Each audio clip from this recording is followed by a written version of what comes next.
লাহোরে প্রথম টি-20তে বাংলাদেশের বিপক্ষে টসে জিতে ব্যাটিংয়ের সিদ্ধান্ত পাকিস্তানের।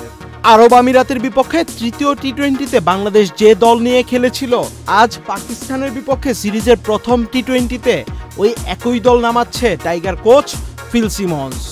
বাংলাদেশের হয়ে ব্যাটিংয়ের সূচনা করবেন তানজিদ হাসান তামিম, সাথে থাকবেন দুর্দান্ত ফর্মে থাকা পারভেজ ইমন।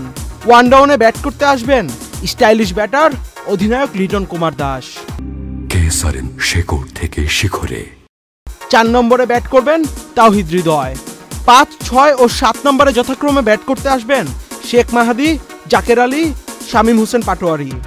স্পিন বোলিংয়ের নেতৃত্বে থাকবেন তরুণ লেগি রিশাদ হোসেন, তাকে সঙ্গ দিবেন শেখ মাহাদি। পেস বোলিং আক্রমণে থাকবেন তানজিদ হাসান সাকিব, শরীফুল ইসলাম, হাসান মাহমুদ। আহমেদ শাফি, চ্যানেল আই।